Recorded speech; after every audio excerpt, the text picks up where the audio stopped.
India's one and only university having the IIT academic collaboration. ఎలాంటి exams రాయకుండా ఎలాంటి interview లేకుండా ఐఐటికి వెళ్ళి మీరు అక్కడ ఐఐటియన్స్ తో పాటు కూర్చొని చదువుకోవచ్చు. Super. It is not internship or it is not training. And దీంతో పాటు ఇంకా అబ్రాడ్ కూడా వెళ్ళి చదువుకునే ఛాన్స్ చదువుకోవచ్చు. మన స్టూడెంట్స్ కి US, UK, Norway, Netherlands and దాంతోపాటు యూరోపియన్ కంట్రీస్లో ఉన్న చాలా యూనివర్సిటీస్ తోటి మన యూనివర్సిటీ కొలాబరేట్ అయ్యి ఉంది. అక్కడికి కూడా వెళ్ళి 2+2 అండ్ 3+1 ప్రోగ్రామ్స్ కూడా చేసుకునే అవకాశం ఉంది. 8 సెమిస్టర్లకు గాను 4 సెమిస్టర్లు జేకే లక్ష్మీపతి యూనివర్సిటీలో చేస్తారు. ఇప్పుడు 1 ఇయర్ మొత్తం ఒక ఐఐటీలో చేయొచ్చు. లేదండి నేను 4 సెమిస్టర్స్ మీరు బయటకు వెళ్ళడానికి ఆప్షన్ ఇస్తాను కదా. 4 అంటే 2 ఇయర్స్కి 2 ఐఐటీస్ చూస్ చేసుకోండి. లేదు అంటే 4 సెమిస్టర్స్ కి 4 ఐఐటీస్ కి వెళ్ళొచ్చు. ఇది చాలా బాగుంది. అదే కదా మేడం, ఇప్పుడు ఇక్కడ ఉన్న main fixing point, main exciting point for every student ఏంటంటే ఐఐటీలో అక్కడికి వెళ్ళి చదువుకున్న దాంట్లో స్టూడెంట్ కి personality development, communication and university subject exposure కానివ్వండి, ప్రాక్టికల్ ఎక్స్పోజర్ కానివ్వండి, వేరే లెవెల్లో ఉంటాయి మేడం.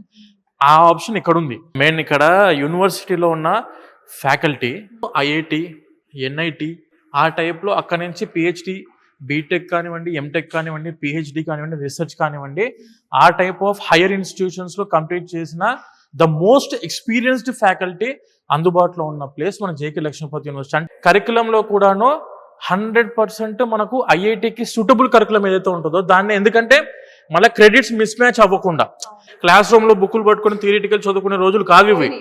వరల్డ్ క్లాస్ ఎక్స్పోజర్ కావాలంటే, గ్లోబల్ ఎక్స్పోజర్ కావాలంటే opt for JKLU. Computer science BTech లో మీరు చదువుకోవాలి అంటే మాత్రం సిటీలో ఉన్న యూనివర్సిటీని మనం చూస్ చేసుకున్నప్పుడు ఎందుకు అని అంటే అవుట్ ఆఫ్ ద సిటీకి వెళ్ళినప్పుడు ప్రాపర్ సాఫ్ట్వేర్ ఇండస్ట్రీస్ ఉండవు. ఇప్పుడు కంప్యూటర్ సైన్స్ కావాల్సింది ఏంటంటే థియరిటికల్ రోజులు అయితే పోయినాయి. ప్రాక్టికల్ ఎక్స్పోజర్ కావాలంటే సిటీలో ఏం జరిగిద్దంటే సాఫ్ట్వేర్ కంపెనీస్ ఉంటాయి. ఇప్పుడు వీళ్ళకి ఇంటర్న్షిప్కి కానివ్వండి, ట్రైనింగ్కి కానివ్వండి, ఆ ఇన్ఫోసిస్కో, విప్రోకో, గూగుల్కో, మైక్రోసాఫ్ట్కో ఏదో ఒక మంచి కంపెనీకి వెళ్ళి వీళ్ళు ఇంటర్న్షిప్ చేసుకునే అవకాశం మన యూనివర్సిటీ ఇస్తుంది. మంచి ప్రొఫెసర్లు ఎక్కడికి వస్తారంటే సిటీలో ఉన్న మంచి యూనివర్సిటీకి వస్తారు. అండ్ సాఫ్ట్వేర్ ఇండస్ట్రీస్ ఉన్నప్పుడు ఏంటంటే ప్రాక్టికల్ ఎక్స్పోజర్ కూడా స్టూడెంట్ కి ఇంటర్న్షిప్స్ కో, ట్రైనింగ్ కో వెళ్ళడానికి కూడా ఆస్కారం ఉంటుంది. అందుకే ప్రతి స్టూడెంట్ మీరు వెళ్ళాలి బీటెక్ కి, అదర్ స్టేట్స్ కి వెళ్ళాలనుకున్నప్పుడు ప్లీజ్ ఒక్కసారి చెక్ చేసుకోండి. సిటీలో ఉన్న యూనివర్సిటీకి వెళితే అన్ని అందుబాటు, మీకు ఎడ్యుకేషన్ పాయింట్ ఆఫ్ వ్యూలో కానివ్వండి, క్వాలిటీ ప్రొఫెసర్స్ పాయింట్ ఆఫ్ వ్యూలో కానివ్వండి, లేదంటే కనెక్టివిటీ పాయింట్ ఆఫ్ వ్యూలో కానివ్వండి, సేఫ్టీ పాయింట్ ఆఫ్ వ్యూలో కానివ్వండి, 100% స్టూడెంట్కి ఆప్షన్స్ ఎక్కువ ఉంటాయి. ఎడ్యుకేషన్ అంటే చదువు ఒకటే కాదు, అన్ని కలిసి వస్తేనే స్టూడెంట్ లైఫ్ బాగుంటుంది.